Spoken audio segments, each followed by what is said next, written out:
തൊട്ടു സൂര്യപുത്രി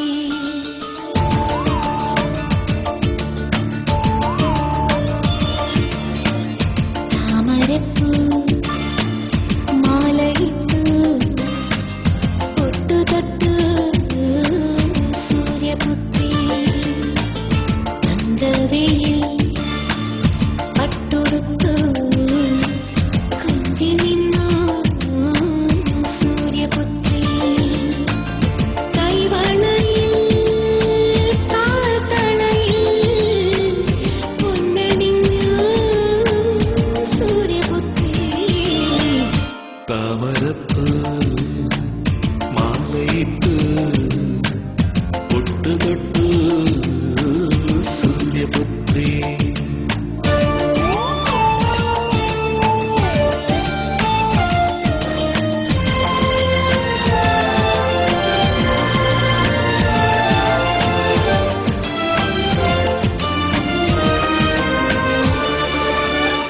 ചെമ്പകത്തിൻ ചൂടറിഞ്ഞ് പിച്ചവച്ചു സൂര്യപുത്രി ചന്ദനത്തിൻ കുളിരറിഞ്ഞ് പുഞ്ചിരിച്ചു സൂര്യപുത്രി ഓ മഞ്ഞുനിലാവും മറച്ച് നീയുറങ്ങി സൂര്യപുത്രി താമരപ്പൂ മാലയിട്ട് പൊട്ടു തൊട്ടു സൂര്യപുത്രി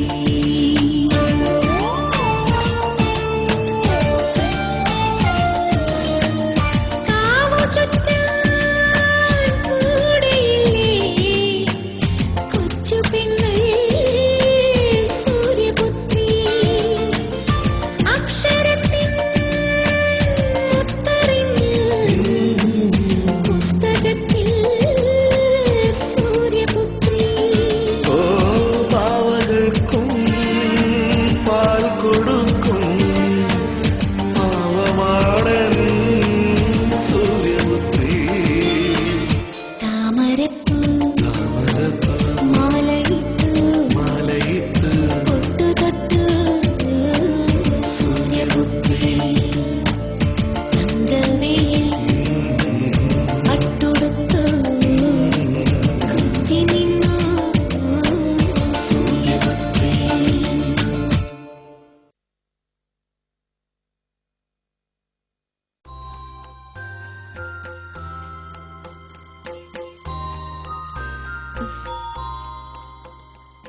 ഗ്രീഷ്മേച്ചി കാണുന്നു പറഞ്ഞ ഒരാള് ദാ വന്നിട്ടുണ്ട്. സുഖായോ? പിന്നെ ഈ കെട്ടഴിക്കാത്തെന്താ? അത് ചെറിയൊരു മുറിവ്. ഇരിക്കും. ആ. അന്ന് ആശുപത്രിയിൽ വെച്ച് കണ്ടെങ്കിലും ഒരു നന്ദി പോലും പറയാൻ പറ്റിയില്ല. അതിനു മുമ്പ് പോയിക്കളഞ്ഞില്ലേ? ഇങ്ങോട്ട് വന്നില്ലായിരുന്നെങ്കിൽ നാളെയോ മറ്റന്നാളോ ഞാൻ വീട്ടിൽ വന്ന് കണ്ടേനെ. അത്തരം ഫോർമാലിറ്റീസിന്റെ ഒന്നും ആവശ്യമില്ല ഗ്രീഷ്മ. വഴി കിടന്നത് ആരായാലും ഞാൻ ഹോസ്പിറ്റലിൽ എത്തിച്ചേനെ. യാദൃശ്യമായിട്ട് അത് ഗ്രീഷ്മയായേ ഉള്ളൂ. എനിക്കറിയാം. പക്ഷെ അപ്പൊ കിച്ചു അതിലെ വന്നില്ലായിരുന്നെങ്കിൽ ഞാൻ രക്ഷപ്പെടില്ലായിരുന്നു. സഹായിച്ചത് കിച്ചു ആയതുകൊണ്ടല്ല. ആരായാലും ആ കടപ്പാട് ഞാൻ അവരോട് കാണിക്കണ്ടേ? വെറുതെ കടപ്പാടൊന്നും പോരാ, ഒരു പാർട്ടി എന്നെ നടത്തണം, അല്ല കിച്ചു? തിരിച്ചു കിട്ടിയ ജീവന് പകരമാവില്ല ഒരു പാർട്ടിയും. അതുകൊണ്ട് അത് വേണ്ട. എന്റെ കുഞ്ഞിലുള്ള ഫോട്ടോ കണ്ടിട്ടില്ലല്ലോ കിച്ചു. ഇതാ നോക്ക്. ഇത് ദേവേനയാണോ? തോന്നുന്നില്ല അല്ലേ? ചെറുപ്പത്തിലും നല്ല സുന്ദരിയായിരുന്നു ഇവള്. ഇപ്പോഴും കാണാൻ കുഴപ്പമൊന്നുമില്ല. അതുകൊണ്ട് കാര്യമില്ലല്ലോ. പോസ്റ്റിംഗ് കഴിഞ്ഞ അനുവാദത്തിന് കാത്തു നിൽക്കണ്ടേ ഈ മുഖം ഒന്ന് കാണാൻ? ഓ പിന്നെ.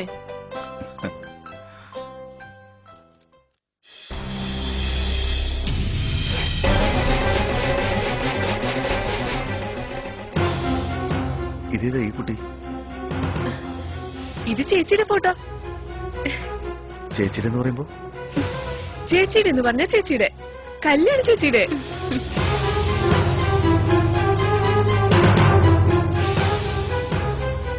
എന്താ കിച്ചു? എന്താ ഇവിടെ ഒരു ഡിസ്കഷൻ? ഒന്നുമില്ല മാഷെ, രക്ഷിച്ചതിന് നന്ദി പറയായിരുന്നു കിച്ചുനോട്. മനസ്സിന് ഒത്തിരി വലിപ്പമുള്ള ആളാ, സ്വന്തം കാര്യം നോക്കില്ല എന്ന് മാത്രം. സാറിന്റെ മനസ്സിലുള്ള വലിപ്പം എനിക്കില്ല. മറ്റൊരാളുടെ മകളെ സ്വന്തം മകളെ പോലെ സ്നേഹിക്കാൻ കഴിയുന്നില്ലേ?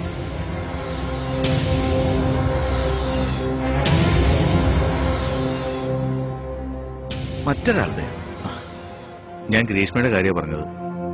ആ, ഇതാ ഞാൻ അന്വേഷിച്ചു നടന്നത്, ഇങ്ങനൊരാളെ. അതെന്താ? എന്റെ അച്ഛനെ പോലെ അല്ല സാറ്. മനസ്സിനുള്ള സ്നേഹം വാരിക്കോരി കൊടുക്കും. ദാ ഇതുപോലെ.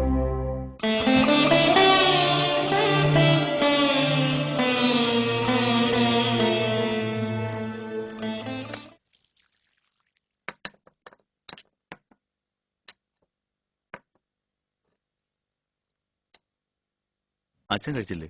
കഴിച്ചോളൂ. ഓ, അമ്മയുടെ കൂടെ ഇരുന്നുണ്ടാലേ അച്ഛന് വയറെന്നറിയുള്ളൂ. ഞാൻ ഒരു സംശയം ചോദിക്കട്ടെ, ഈ അച്ഛന് എന്നെക്കാൾ ഇഷ്ടം അമ്മയോടാണോ? എന്ത് ചോദ്യടാ ഇത്?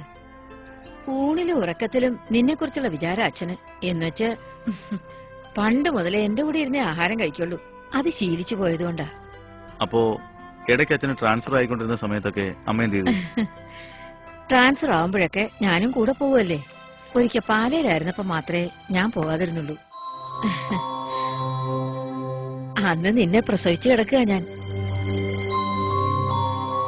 പാലായില് ഒരിക്കലും പോയിട്ടില്ല അമ്മ.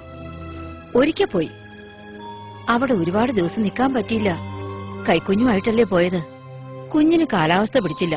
പെട്ടെന്ന് ഇങ്ങ് തിരിച്ചു പോന്നു. എന്താടാ? ഏയ്, ഒന്നുമില്ല.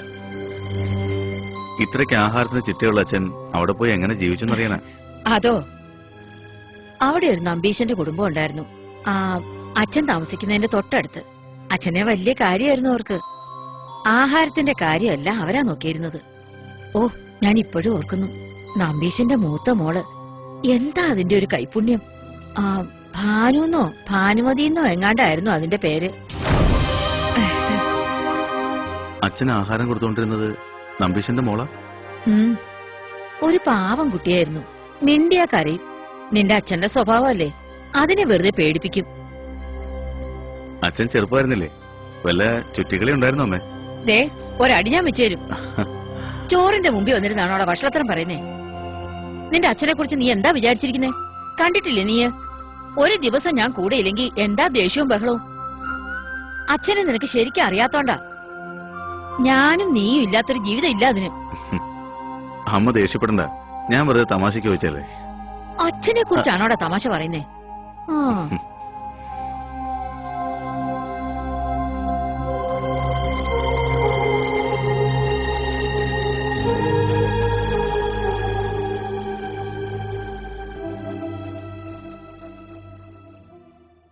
ഇതെന്താച്ചാ ഇപ്പൊ രാവിലെ പത്രം വായനൊന്നുമില്ലേ? ഇന്ന് രാവിലെ തിരക്കലായിരുന്നോ? അച്ഛനൊരു ഭാനുമതി അറിയോ?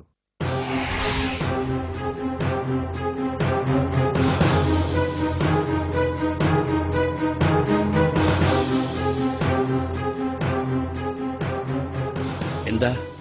ഭാനുമതി അറിയോ?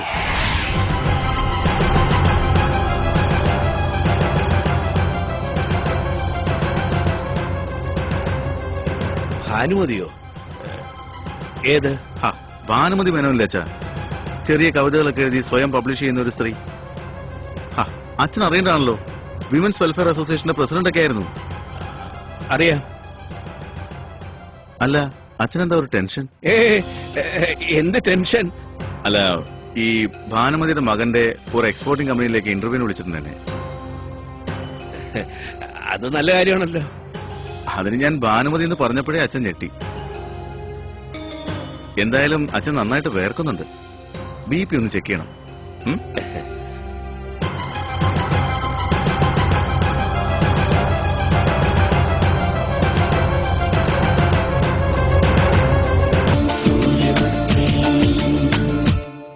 ഫോൺ തരൂ. അല്ല,